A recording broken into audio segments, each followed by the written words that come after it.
Shalom. Nah, gimana kabarnya hari ini? Teacher harap semuanya dalam keadaan yang baik. Nah, hari ini kita akan belajar tema 2 dengan judul selalu berhemat energi. Nah, sudah terlihat ya dari judulnya, kita akan belajar mengenai energi. Nah, untuk yang pertama, kita mau belajar mengenai IPA. IPA di sini kita akan belajar mengenai sumber energi. Nah, teacher mau tanya nih, apa yang kamu ketahui tentang energi? Nah, teacher kasih contoh ya. Misalkan anak-anak mau menjemur pakaian. Nah, kalau mau menjemur pakaian kan membutuhkan suatu energi di mana pakaian yang basah itu bisa berubah menjadi kering. Nah, energi apa ini kira-kira? Yang dibutuhkan adalah energi panas atau dari matahari. Nah, kan pasti ada perbedaan ya. Saat kita menjemur pakaian di dalam ruangan dan menjemur pakaian di luar ruangan, pasti akan lebih cepat saat kita menjemur pakaian di luar ruangan karena terkena cahaya matahari. Nah, di sini energi merupakan kemampuan atau kekuatan yang mendukung manusia untuk melakukan suatu hal. Nah, di sini sudah dapat sedikit ya. Jadi, kemampuan atau kekuatan. Nah, kemampuan atau kekuatan ini misalkan sebagai contoh tadi matahari. Nah, matahari itu sebagai kemampuan atau kekuatan yang mendukung manusia untuk melakukan suatu hal, misalkan tadi menjemur pakaian. Nah, jadi seperti itu. Jadi salah satu contoh energi tadi adalah matahari. Nah, seperti gambar ini ya, matahari itu berguna untuk banyak hal. Jadi Tuhan menciptakan matahari untuk banyak hal yang dapat membantu kita. Misalkan yang pertama, kita mau bikin pembangkit listrik. Nah, pembangkit listrik dari matahari. Nah, menggunakan apa?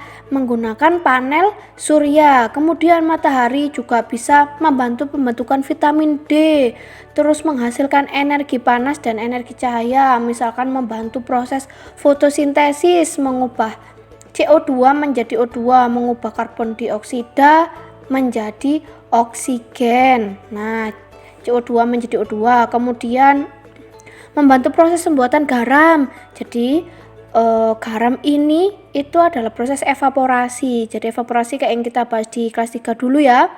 Jadi air ini menguap karena adanya cahaya matahari, kemudian mengkristal. Jadi mengkristal menjadi garam. Kemudian bisa digunakan untuk mengeringkan benda yang basah. Kayak contoh yang pertama tadi, mengeringkan pakaian, mengeringkan kerupuk, mengeringkan ikan dan lain sebagainya. Nah, sekarang kita akan membahas sumber daya alam. Nah, sumber daya alam ini adalah sumber daya yang dari alam ya, seperti namanya ya, sumber daya alam. Contohnya misalkan angin, air, matahari, batu bara. Kayak contoh di gambar ini. Kemudian, sumber daya alam itu dibagi menjadi 2. Sumber daya alam yang dapat diperbarui dan sumber daya alam yang tidak dapat diperbarui. Nah, sumber daya alam yang dapat diperbarui contohnya adalah angin, air, matahari, tumbuhan. Nah, jadi saat kita menggunakannya, misalkan kita memetik teh. Nah, memetik teh ya, kita petik dari kebun teh, kemudian kita petik. Nah, kenapa dia dikatakan sebagai sumber daya alam yang dapat diperbarui? Nah, karena daun teh ini bisa muncul tunas baru. Jadi dia bisa memperbarui dirinya sendiri. Misalkan setelah teacher petik ya tehnya, itu bisa muncul tunas baru. Nah, itu namanya sumber daya alam yang dapat diperbarui karena tidak akan habis walaupun digunakan sebanyak apapun. Tapi tetap ingat, kita harus menghemat, jadi menggunakan secukupnya. Kemudian yang kedua, ada sumber daya alam yang tidak dapat diperbarui. Contohnya ada minyak bumi, ada batu bara.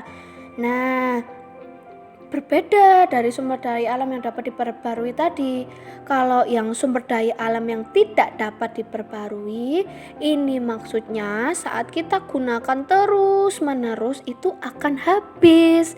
Misalkan teacher menampung air di gelas, misalkan teacher habis mengisi air di gelas ya, teacher isi sampai penuh, terus teacher ambil sedikit demi sedikit pakai sendok. Nah, lama kelamaan dia akan habis karena dia tidak dapat diperbarui karena tidak ada sumber yang mengisi.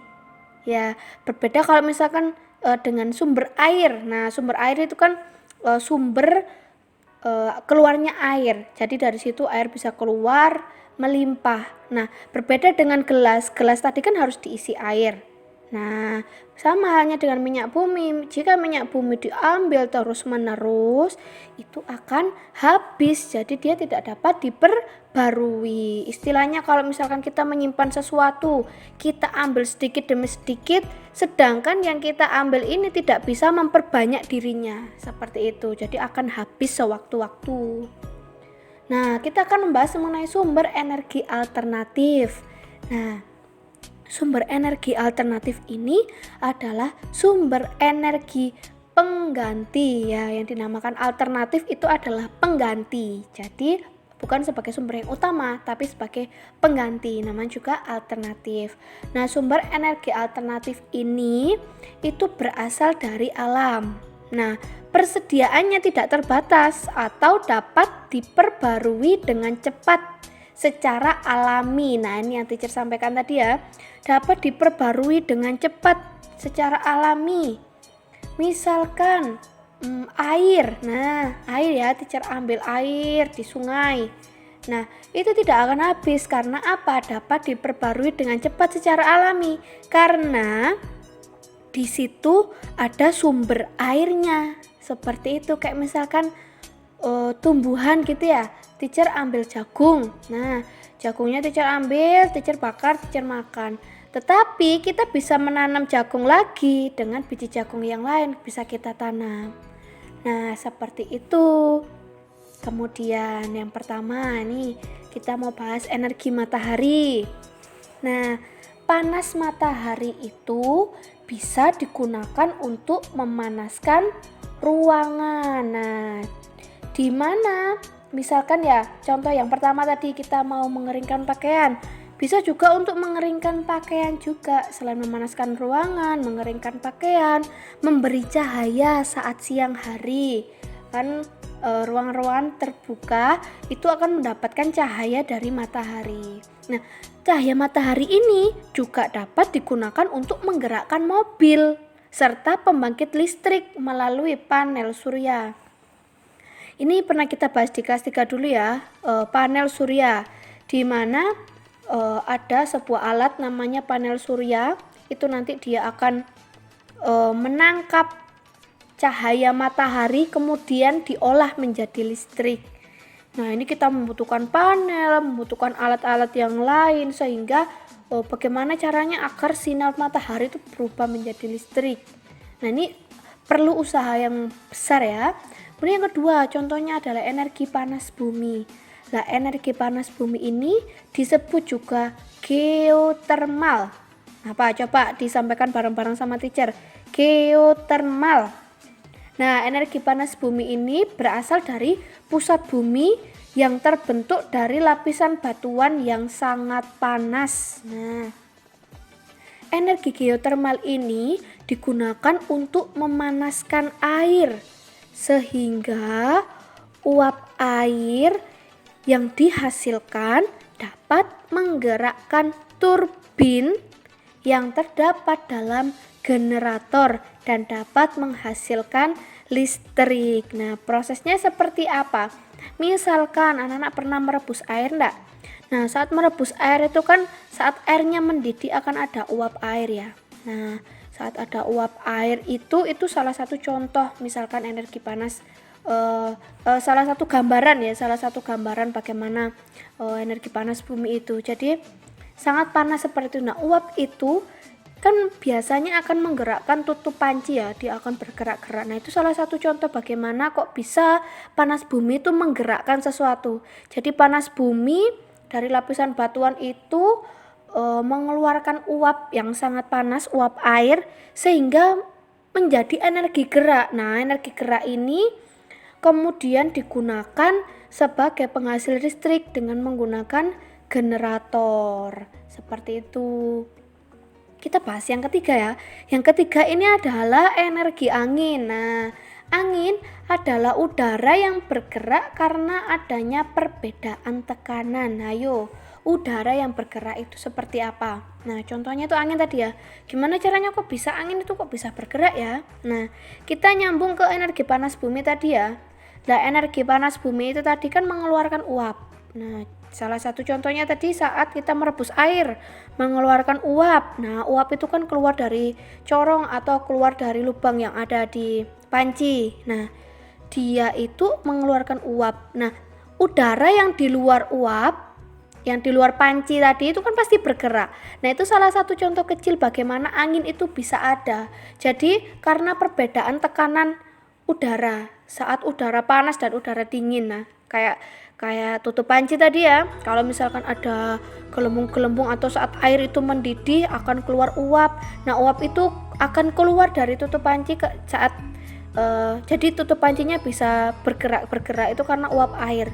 Nah, asal mula dari angin itu juga seperti itu, tapi bukan dari tutup panci, tapi ada di suatu tempat di udara yang panas itu bisa menggerakkan angin seperti itu. Kayak contohnya tadi air yang mendidih tadi, saat uapnya keluar maka dia akan kan kelihatan agak putih-putih kayak uap putih-putih gitu ya. Nah, itu salah satu contoh kecil bagaimana angin bisa terbentuk. Nah, energi angin itu juga dapat dimanfaatkan sebagai pembangkit listrik. Gimana caranya? Caranya melalui kincir angin. Nah, kincir angin ini kayak kincir angin turbin itu ya, turbin yang besar itu ya. Turbin itu digerakkan oleh angin. Jadi angin ini juga menghasilkan energi gerak. Kemudian dia menggerakkan turbin sehingga dihubungkan dengan generator. Nah, dihubungkan dengan generator untuk menghasilkan listrik. Nah, jadi energi angin ini juga bisa menghasilkan listrik dengan cara pakai turbin tadi. Jadi turbin digerakkan oleh angin, kemudian diubah dan dihubungkan ke generator dan dijadikan listrik. Oke, kita lanjut ya. Yang keempat ada energi air. Nah, aliran air yang deras itu menyimpan energi gerak. Nah, sehingga dapat dimanfaatkan sebagai pembangkit listrik. Salah satu contoh misalkan di bendungan. Nah, di bendungan itu kan ada air yang deras gitu ya. Ada air yang deras itu turun. Nah, kenapa kok dia menyimpan energi gerak? Nah, saat air turun dari bendungan itu kan air itu kan bergerak turun. Nah, itu menyimpan energi gerak. Lah, energi gerak ini dimanfaatkan untuk menghasilkan listrik. Bagaimana caranya? Nah, jadi air yang mengalir itu dari bendungan ditangkap oleh turbin atau kincir air dan dirubah menjadi energi listrik oleh generator. Nah, semakin deras aliran air ini maka semakin besar listrik yang akan dihasilkan.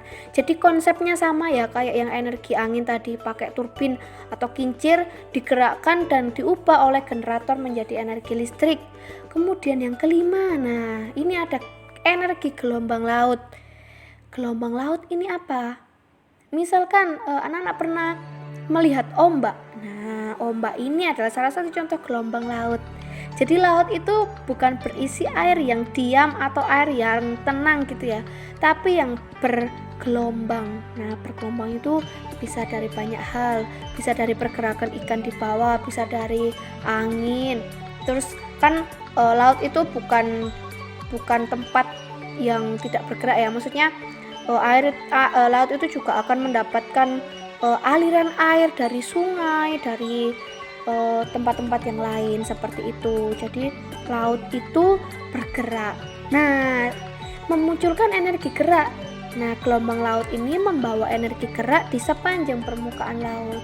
Kemudian manusia ini memanfaatkan energi gerak ini, dimanfaatkan sebagai energi alternatif untuk pembangkit listrik.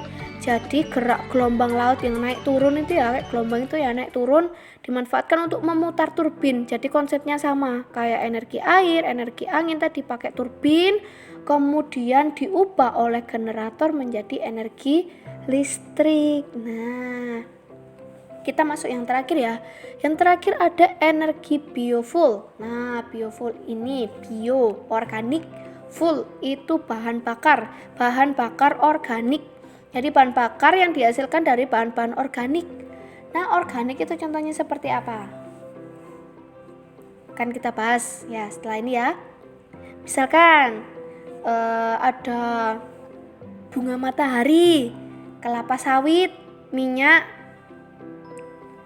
dari buah jarak. Nah, jadi tumbuhan-tumbuhan berbiji yang mengandung minyak seperti yang teacher sebutkan tadi itu dapat digunakan untuk menggantikan bahan bakar. Nah, bahan bakar ini disebut apa? Disebut biodiesel.